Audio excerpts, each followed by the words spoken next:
All right, we're back with ChurchLife Podcast. Thanks for joining us again.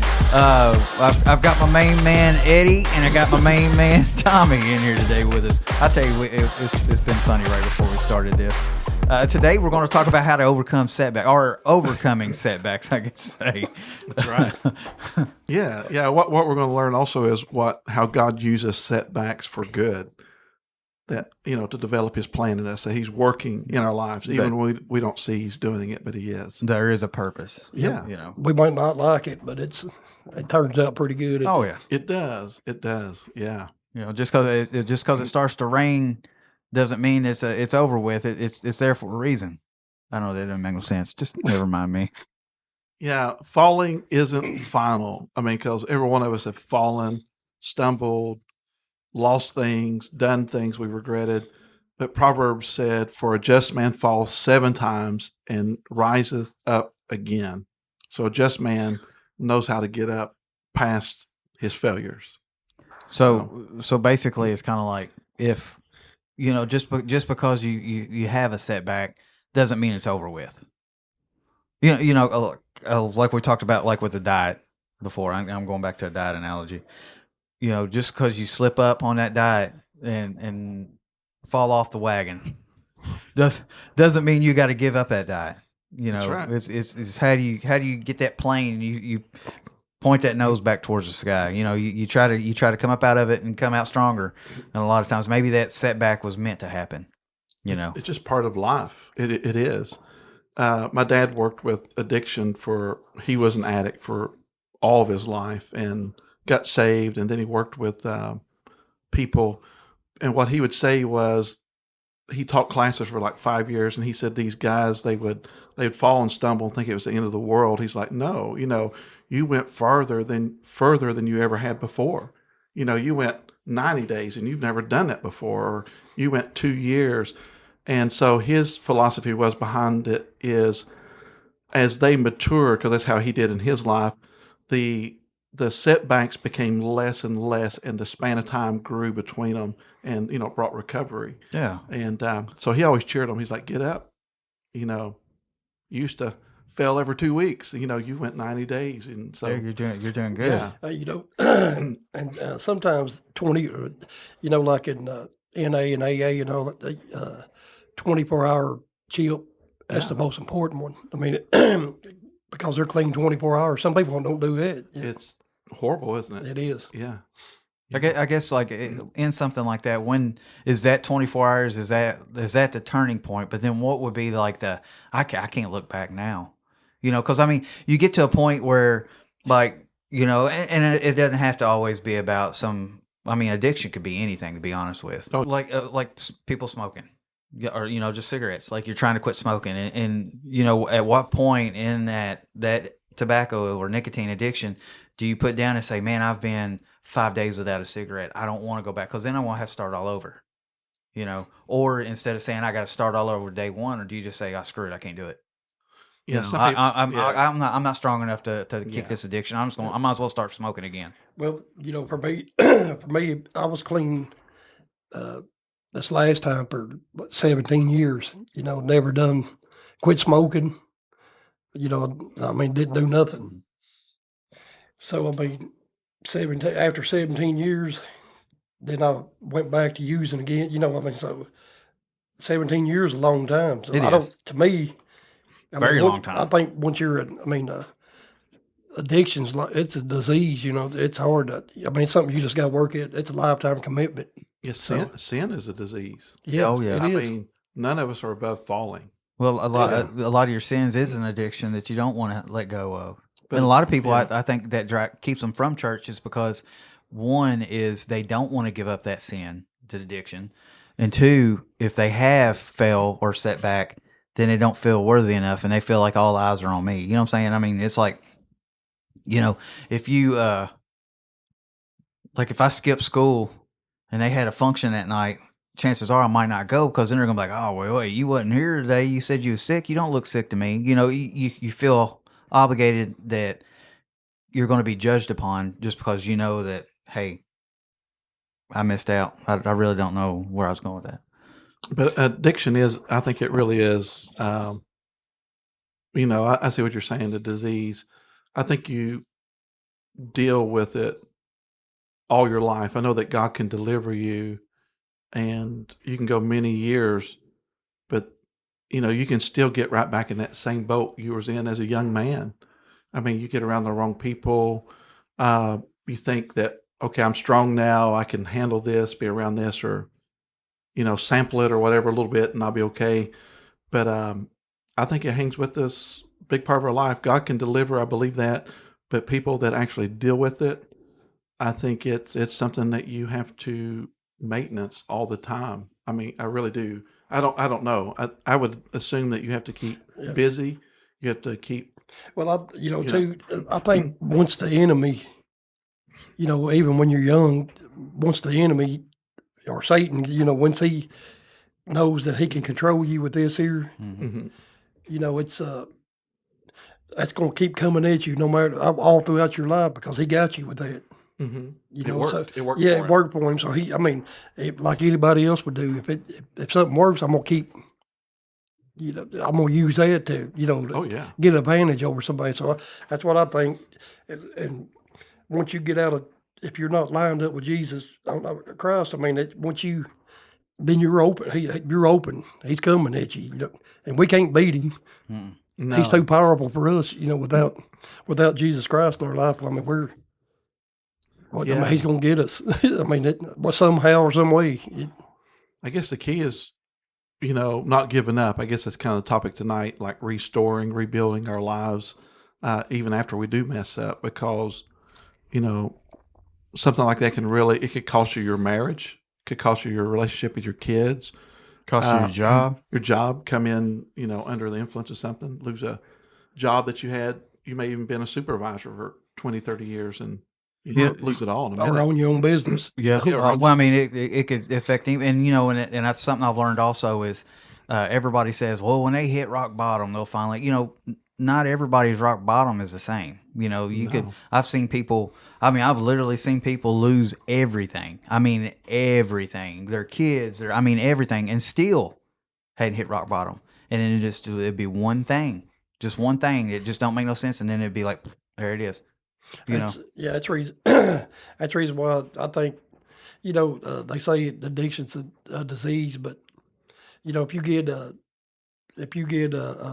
cancer or whatever, you're going straight to the doctor to get help. I mean, tell me addiction ain't powerful. I mean, people, we're good. And knowing you ain't. Oh yeah. Well, I got it under control. It's not a problem. That just keeps getting you. I mean, and around, here in our community, it's tough here for young and Sue coming up because there really ain't much here, you know what I mean? And the people, it seems like a lot of them, you either get on drugs or they leave, leave here. Yeah, so, no, you're right. And people, I think people you come adapted to your environment too, what you live to be able to just move along. Yeah, that's if you grow up without your dad there like me, there are a lot of people around here, so it's it gets set, and this is how I'm supposed to live. It's all right, for drinking, doing this, and run. Well, how you grew up. That's what you've seen, and it was acceptable then. And I mean, it's in your mindset that that's how life is. And it's probably hard to change. But when if you get faith in your life, it shows you that there's a whole nother. Maybe you meet somebody that has faith, and you make some new friends that have faith, and it can open up a whole new way of life for you. I think the only way that I was going to learn the faith that I got now and my understanding is me going to jail or prison. Because I never would have. Yeah. I'm telling you, whenever you got out, that first time, I'm telling you, that you're what got me into church. Yeah. You know what I'm saying? Because how strong your faith was. I mean, it was remarkable. I mean, you had one heck of a testimony too. I mean, you still do, you know. But I'm just saying that's what you was guiding on, And I mean, I'm telling you, it was beautiful. And I mean, honestly, you're the reason why I really started to invest into it. And then whenever, Ed here, he started out there at work, I was like, hey, I got two things right here. Let's let it all meet. And then the rest was history. Yep. So I mean, it's, you don't, that goes to another thing. You don't realize how many people are really watching you. I mean, not personally watching you, but I mean, like watching us or anybody as Christians and people trying to talk about the gospel. You don't understand how many people's absorbing that and really going off of it. And then whenever we falter or anything like that, how that affects. Teresa has a philosophy. Let's say that you were somewhere and somebody had some kids that were acting unruly. And, first thing a lot of people say, well, if that was my kid, I would just do this, this, and this. Mm-hmm. Or, dealing with your husband or whatever. She said, never talk about people. She said, because we never know what we will have to go through. And so it's really stuck with me because your children may not always be in church. They may get into things. Life has some curveballs it throws at us. And so she's basically telling you, don't become the hypocrite that you might be. Don't judge people. People have their issues, and none of us are above it, is what you're really saying. That could be us in those shoes. So, be compassionate and like you always used to tell him when we're at work we'll be just killing ourselves, and then we'll look and other guys will be just like barely doing anything, and we're like, man, I tell him, I'm like, don't that make you mad? I don't remember working a lot out there. It's my story, but I'm like, don't that make you mad? And he's like, I just don't worry about it. Yeah, it don't concern me, more or less, is what he's saying. It don't concern me, so I don't worry about it. And today I try to take that into more accountability. It's hard sometimes, not to, but you gotta say, okay, not my couch, not my problem. That's right. More or less, and it makes it hard. And then I think a lot of us sometimes too, whenever we're dealing with struggles or demons, and then we think that we're good enough or well enough, not good enough, but well enough that we can help other people with theirs, and then all that does is it loops us right back into where we was. I've seen people that quit smoking, and then they start trying to give other people advice on how to quit smoking. Next thing you know, they're with this person that's smoking out on their smoke break. Guess what? Next thing you know, they're lighting up with them. So they just run it all because they thought they was still strong enough. They're still working on their self, but they thought they could take on that. And sometimes you can't. Yeah, sometimes it'll drag you. I mean, you can't you can't put yourself in a bad situation. You can help people. Like oh yeah, like I've been clean, now for 21 months. So that's awesome. And that's real good, man. It is. I'm gonna give it a little bit more. I wouldn't go out now and try to, put myself in old places, places, or things. That's true. Because well, you're still working on yourself too. Yeah, so I got. We're always working on ourselves, but I got to fix me. You know what I'm saying? I can't right now, but I mean, I'd help anybody and I'd give them advice or something. But I can't. I'm not gonna hang around with you, or you know what I'm saying. With people that use. Oh, I thought I was like, with me, what? Yeah, I'm joking. Maybe Ed. And he's got some issues. Yeah. So, how do you get past, like, let's say you stumble and fall?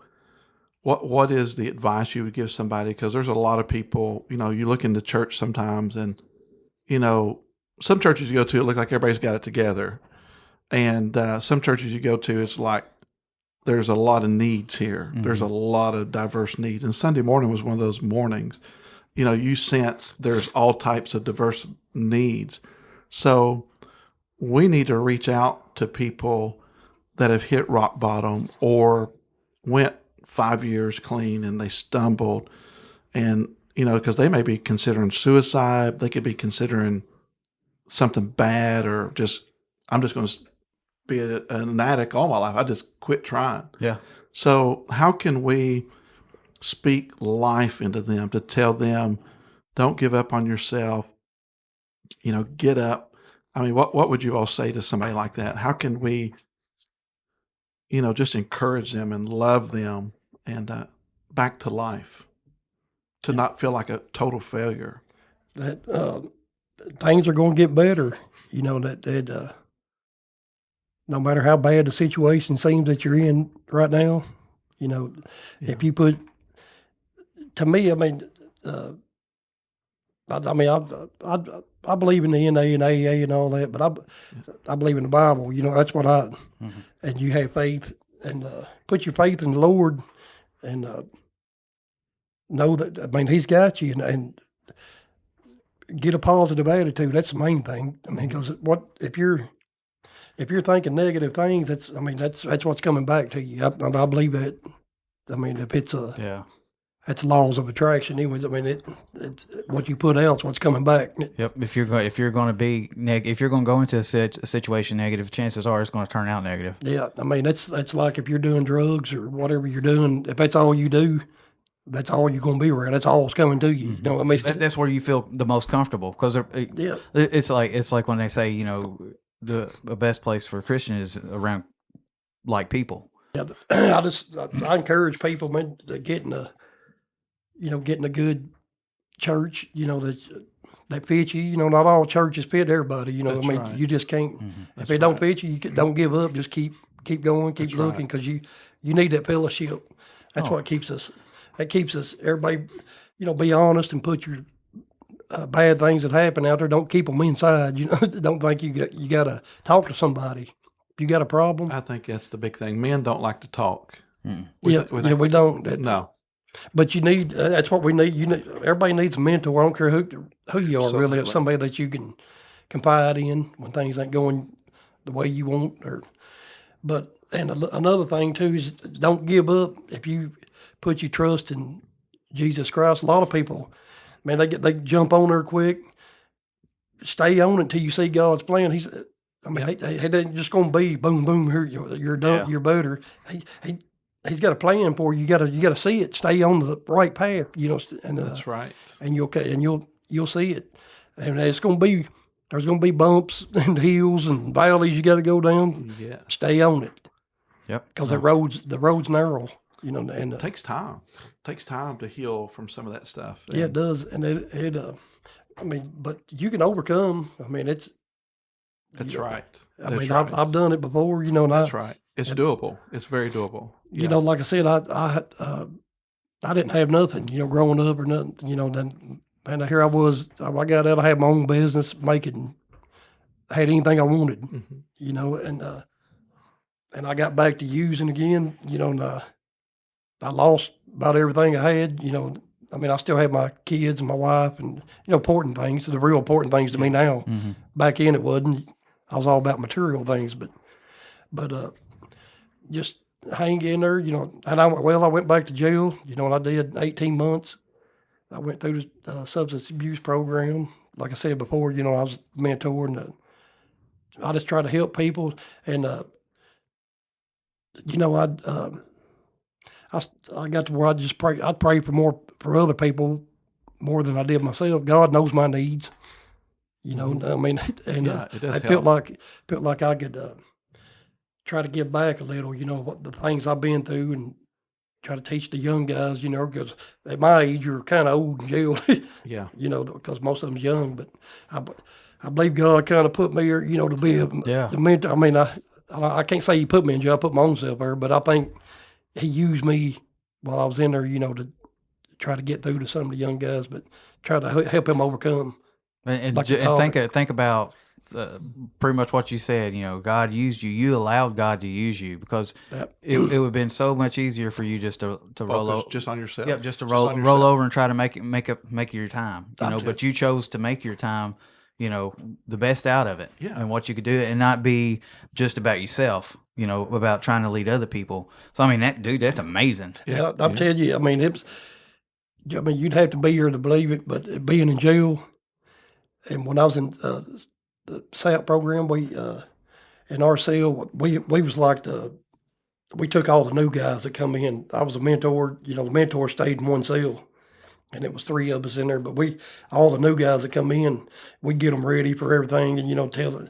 But man, I've seen some people come in there, you know, that was rough, you know, because they just signed up for SAP. You know, they've been doing whatever, But man, it was beautiful words. But to be in jail, you couldn't ask for a better environment that we had there. And that jail's rough over, I mean, there's some rough guys there, but we had, I'm telling you, you just the feeling you had, even the new guys, man, when they come in, they said, because we did prayer circle every night, it'd be 20, we'd have the whole cell standing up, and we'd pray, everybody would go around the room, and say what they're thankful for, and every night, we did it every night. But it was, I mean, it was beautiful. It was a feel that, but the new guys come in there, they said, they would say, you can feel it as soon as I walk in the door. I mean, it's real. It's right. real. It is. Yeah. And it's, I really enjoyed it. I know I know people wouldn't say it about being in jail, but I enjoyed what I done over there and the experience that I had doing that, because it makes a difference when you you help people and try to turn, and especially you put the word in it. That's right, because you had a lot more life experience. You knew that it was beatable. You knew it was able to overcome it. And that's right. That's what I was going. I can overcome. I feel like I can overcome anything. No matter what it is. Yeah. I mean, I don't let nothing. If the good Lord took me today, I'm ready, because I can overcome whatever. Yeah. Because once you get that on you, it's. I mean, then you don't like I did for when I started using again. Whatever, I missed it. It ain't no better feeling than that. Yeah. Than the feeling of the Spirit. Spirit, yeah. Yeah, I was like, let's get some clarity on that. But I know. You're right. No, not drug. I mean, no drug and. To be honest, it's almost. I don't want to call it an addiction, but when you experience certain things in God, you're like, I can't wait to experience that again. Yeah. I know He's there. Yeah. I know He's going to show up. And then you get excited. Oh, you're other so people excited. To do it. I mean, just even when you realize He shows you something that you've been studying on, or like when I'd study the Bible, then I'd pray about it. Then the next morning, I'd get up and I'd be studying something. Man, it hit me, and you could feel the feeling go. I mean, it's unbelievable. I mean, awesome. You're honestly, I mean, no joke, you're inspiring me right now. Yeah. I mean, you really are. I mean, I get a different feeling when I talk about. When I sit down, I'm glad to be sitting here with you guys, because it's awesome. Man, when we share like this, it does something to me. And with that being said, I'd like for all our folks out there to keep an eye watch out, because Thomas is actually looking into starting a podcast called Unshackled, right? Yeah. So stay tuned for that. We'll share it and stuff on our page, that way everybody get. I mean, it's going to be life changing for a lot of folks. Amen. It really is. Yeah, I'd like to get it. Where people come in or something. We could sky's the limit. Talk about whatever. That's right. Yeah, these are things people are really going through, and I mean, it's plain talk, but it needs to be, talked about. I was thinking about it the other day. You ever sit at church and you think, I tell Ed all the time, I'm like, well, you been watching me? And then the pastor's always talking about you seem like he's singling you out. Like, I'm like, really? I mean, it almost makes you, but what it is it's not. It's so common. And if you do feel guilty about it, chances are you probably need to check yourself. Yeah. That's the way I take it. Anytime I come to service and I think, man, he's talking to me. I look at my wife. You've been telling Ed something? See, you're saying that, and I'm up there going. I'm like, why is he saying that? Hurt my feelings. Talking about me. So what about people that when they fall, they we want to encourage them to get up, but sometimes they think that their life is going to be rebuilt like overnight. Mm-hmm. They think it's going to be rebuilt as fast as the fall. And there's a scripture in Galatians 6 and 9. It goes to all of us. It said, when you're doing good and you're not seeing results, that doesn't mean that God's not working. But it said in Galatians 6 and 9, let us not be weary in well-doing, for in due season we shall reap if we faint not. So some people, they don't have that maturity or that temperament to where, okay, I'm going to go to church, and they go 2 weeks and they're like, my life is not any better. It's worse. And so we got to tell people, just keep working at it. Be patient. Let God, things are going to come together in His time. Yeah, I've been tithing. Don't give up. I've been tithing, and I'm supposed to since. get back 7 folds, and I'm still broke. Yeah. So how can you tell people that it's kind of like get rich quick, and they're wanting to recover really fast, and sometimes we have so much damage that occurred. It takes time. Yeah, that and to me too. I think if we know somebody's struggling, it would take all of us, right? To Encourage them constantly stay on. Hey, you need to, because they're gonna push the envelope. Because they're going to drift. Yeah, and people, away. What I see, the way the community is around here, if somebody gets to doing that, I mean, you shouldn't be doing that. You don't need to be doing that. You don't need to. But I'm talking about somebody really mentor them every day. That's what people need around there, instead of just telling them,